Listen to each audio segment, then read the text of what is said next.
asalaamaaleykum dal leen ak jàmm Senelec Akilee bile contrat bu ñu sukkandikoo ci Sud Quotidien bi ko bind ci xëtam mu njëkk tey jilee dafa indi xaajaloo ci ñi nga xam ne ñooy yëngu ci wàllu courant bi ci mim réew suñu naatangoo yi dañuy fàttali ni bile contrat ñu ngi ko siife woon ci fukki fan ak benn ci weeru février ci atum 2019 ci jamono ji nga xam ne ki nekk tey ji ministre bi ñu dénk wàllu énergie ak pétrole di Mouhamadou Mactar Cissé moo ne woon ci bopp ba contrat bi nekk ci diggante Senelec ak Akilee benn société boo xam ne ci téeméer boo jël ci capital bi fanweer ak ñeent yi waa Senelec ñoo ko yore juróom-benn fukk ak juróom-benn yi ca des nag doomu réew mi ñoo ko moom contrat bi nag bu ñu sukkandikoo ci ëttu yéenekaay bu groupe Sud Communication jur na coow lu bëree bëri ñenn ñi ñoom ñu ngi ne bile contrat dañ ko war a niilal ndax li ko waral mooy du lenn lu ci leer ndax Senelec soxlawul muy dem feneen di fa uti ay compteurs yoo xam ne dañu ne daal dafa méngoog jamono bu ñu sukkandikoo ba tey ci suñu naataangoo yi fare ci avenue Bourguiba ci beneen wàll ba nag dafa am ñoo xam ne daal dañoo yaakaar ni coow li yëpp ñu ne ci gannaaw ay kilifa lañu ci nguur gi te li leen tax a jóg mooy fexe ba contrat bile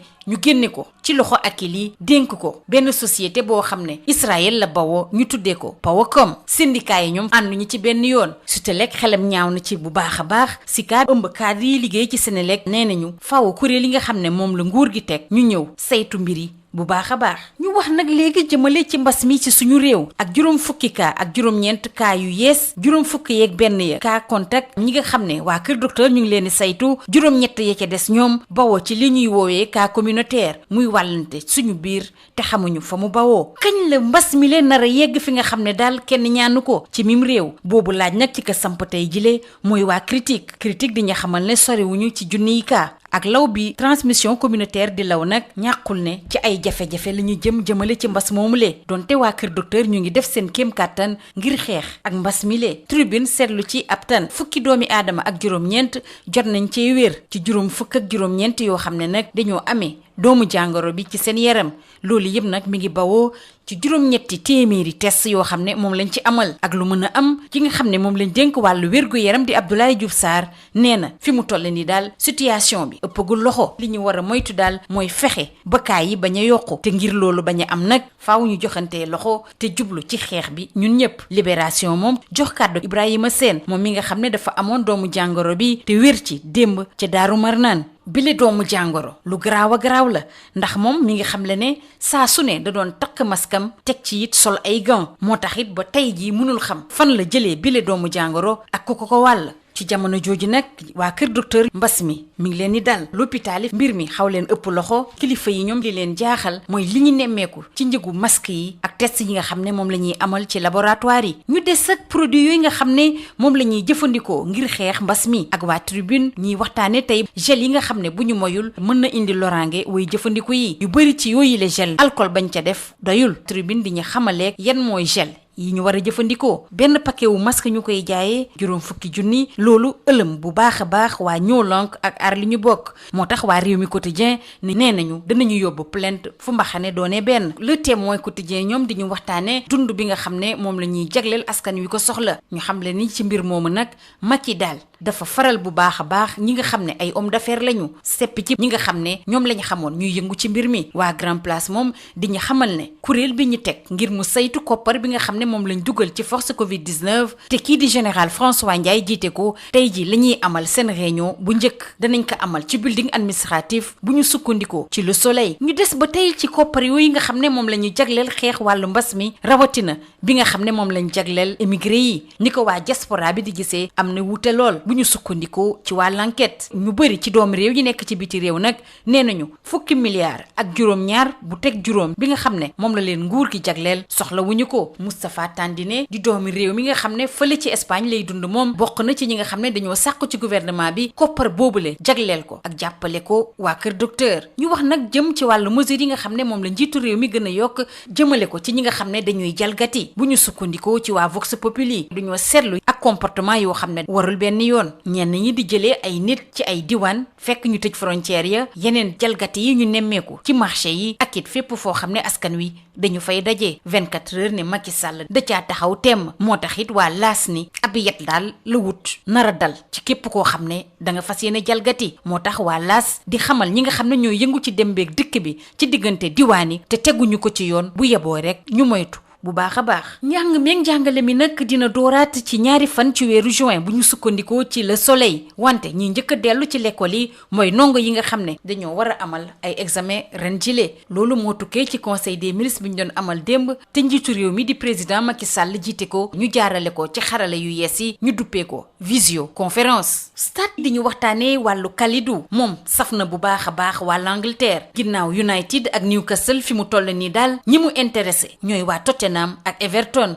Mourinho moom nee na dafa bëgg indi Kalidou ngir défense am gën a mucc ayib. ñu jeexale kook sunu lomb ak gestu bi Thierno Gueye gestu Boy Niang 2 nee na moom dafa yàqamti bu baax a baax Balla Gaye 2 jàkkaarloog ci yenn ci mbër yi ba wan leen naka la. ñu bëri dañoo yaakaar ne Balla Gaye 2 daal fa mu newoon ci lamb ji nekkatu fa wante képp ko xalaat loolu le bu yeboo mu jàpp ne mi ngi ci njuumte lii moo gënoon a fës ci ëttu yéenekaay yi ñu xëyandool ñi yendoog jàmm. Bonjour. Sénélec Akilee, la fracture électrique qui divise le secteur. C'est le titre qui barre la une de Sud Quotidien, qui rapporte que signé le 11 février 2019, ce contrat entre la Sénélec, piloté à cette époque par l'actuel ministre de l'Énergie et du Pétrole, Mouhamadou Makhtar Cissé, et Akilee, une société anonyme dont 34% du capital est détenu par la Sénélec et 66% par les promoteurs sénégalais. Ce contrat poursuit le quotidien du groupe Sud Communication et source de moult questionnements. Une affaire, 1000 questions, plus exactement, souligne le confrère de l'Avenue Bourguiba. En effet, là où d'aucuns soutiennent que ce type de contrat mérite d'être cassé parce que nébuleux, que la Sénélec n'a nullement besoin d'externaliser pour l'obtention de compteurs dits intelligents, d'autres suspectent par contre de hauts responsables de l'État d'être à la manœuvre. Ils sont crédités de vouloir contracter avec la société israélienne Powercom en lieu et place de Akilee qui menacerait certains de leurs acquis. Le Sutelec parle de deals savamment orchestrés et le SICA interpelle les organes de contrôle. Restons dans le secteur de l'énergie et du pétrole avec les Échos qui titrent sur élément central de l'exploitation du pétrole érigé en holding avec des filiales Petrosen entre convoitise et parachutage. Makhtar Cissé au cœur. Les Échos soulignent que les cadres de Petrosen sont écartés et les hommes de Makhtar Cissé propulsés. Intéressons-nous à présent à la situation épidémiologique. 59 cas positifs, 51 cas contacts suivis et 8 cas communautaires. Tel est le bilan du mercredi 29 avril. 882 cas ont été enregistrés après 59 jours d'épidémie du nouveau coronavirus. À quand le pic sénégalais, se demande Critique, qui relève que le Sénégal n'est pas loin de comptabiliser 1000 cas et ce ne sera pas le pic de l'épidémie dans notre pays. D'après le confrère, avec la transmission communautaire qui nous réserve des surprises, la riposte médicale cherche à résister au moins jusqu'à l'atteinte du summum de l'épidémie. Tribune relève une légère baisse avec 19 patients guéris sur 59 cas testés positifs pour 800 tests réalisés. La situation est sous contrôle, déclare Abdoulaye Diouf Sarr, le ministre de la Santé et de l'Action sociale. Nous souhaitons que les cas n'augmentent pas et il est important de savoir que la situation est encore sous contrôle, même s'il faut savoir que l'augmentation du nombre de cas doit faire que nous soyons unis autour de l'essentiel. Fin de citation. Libération donne la parole à Ibrahima Sène,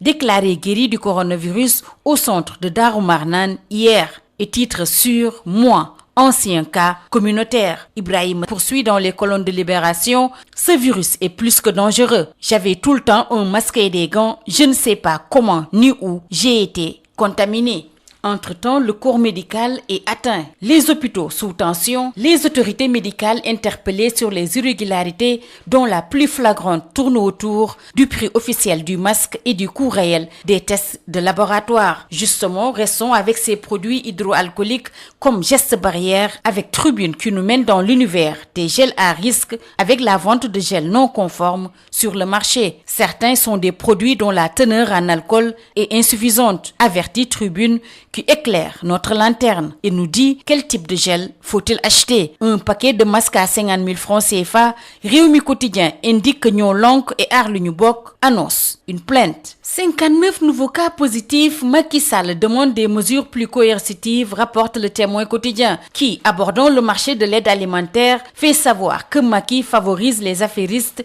au détriment des industriels. Waa Grand Place annonce que le comité de suivi du fonds de la force Covid-19 diligente régenté par le général François Ndiaye, tient sa première réunion aujourd'hui au building administratif, précise Le Soleil. Restons avec ce fonds, notamment l'allocation aux émigrés, la diaspora est partagée, estime enquête, qui souligne que nombre de Sénégalais de la diaspora disent n'avoir pas besoin des 12,5 milliards de francs CFA prévus par l'État. Moustapha Tandine, résident en Espagne, déclare, je cite, « Je suis de ceux qui ont proposé au gouvernement d'investir cet argent dans le système sanitaire. » Mesures coercitives contre les violations des interdits, Macky ordonne la répression, rapporte Vox Populi, qui ajoute que c'est pour juguler la multiplication des comportements à risque. Transport frauduleux de passagers, lieux de commerce et espaces publics. 24 heures indique que Macky Sall sort une arme lourde. Il brandit le bâton Estimelas, qui ajoute que ceux qui s'activent dans le transport interurbain, dans la clandestinité, se le tiennent. Pour dire, les cours reprennent à partir du 2 juin prochain pour les élèves en classe d'examen, titre Le Soleil. Ainsi en a décidé le Conseil des ministres tenu le mercredi 29 avril 2020 en visioconférence sous la présidence du chef de l'État, son Excellence Macky Sall. Stade, le quotidien du sport, titre ce matin sur Kalidou met l'Angleterre à ses pieds, Tottenham et Everton après United et Newcastle. Mourinho le veut pour renforcer la défense des Spurs. Terminons par Sunu Lamb avec ce clin d'œil de Thierno Gueye à Boy Niang 2. Impatient de voir Balla Gaye 2 mater certains lutteurs. Il pense que Balla Gaye 2 n'est plus ce qu'il était. Il se trompe lourdement. C'est tout. À vos journaux et très bonne lecture.